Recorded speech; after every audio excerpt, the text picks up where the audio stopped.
আসসালামু আলাইকুম রহমতুল্লাহ। সম্মানিত মুসলিম ভাই ও বোনেরা, কথা বলার মতো ভাষা মুখে নেই, শুধু এতটুকু বলবো, হে গাদ্দার মুসলিম উম্মা, আল্লাহর গজবের জন্য, আল্লাহর পাকড়াওর জন্য, আল্লাহর আযাবের জন্য প্রস্তুত থাকো। আল্লাহ রাব্বুল আলামিন অবশ্যই এই গাদ্দার, এই জালেম উম্মাদের ছাড়বে না। আল্লাহ পাকের দরবারে কখনো দাঁড়ানো সম্ভব না। কি জবাব দিবে? আল্লাহর কাছে কোনো কিছুই বলা যাবে না। আমাদের জবাব কই? ফিলিস্তিনের ভাইদের আর্তনাদ, এত কান্না, এত মৃত্যু কই? কোনো একটা ইসলামী শাসকদের মন তো নরম করতে পারলো না। তাদের মসনদে টিকে থাকার জন্য তারা ইহুদিদের পা চাটা তো ছাড়লো না।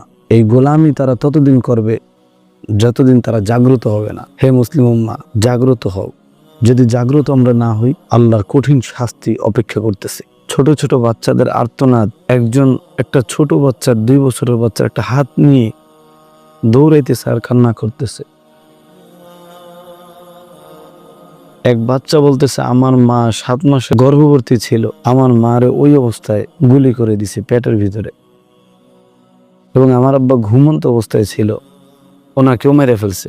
দুজনকে এই শিশুটার সামনে হত্যা করা হয়েছে।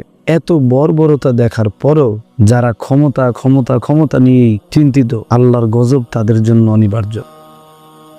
কোনো একটা মুসলিম দেশ কথা বলতেছে না, 2-1টা বাদে। ইরান মাঝে মাঝে নিজেদের অবস্থান জানানো দিচ্ছে, কিন্তু 1-2জনের দ্বারা তো হবে না। আমরা ঐক্যবদ্ধভাবে আগাইতে হবে। আমরা মনে করি আমাদের কোনো ক্ষমতা নেই, আমরা কি করব? আমরা কি সেখানে যুদ্ধ করতে পারবো? আসলে আমরা যুদ্ধ করতে পারবো না, কারণ আমাদের ওই সক্ষমতা নেই। আমরা কি যুদ্ধ বন্ধ করতে পারবো না, কারণ আমাদের সেই ক্ষমতা নেই।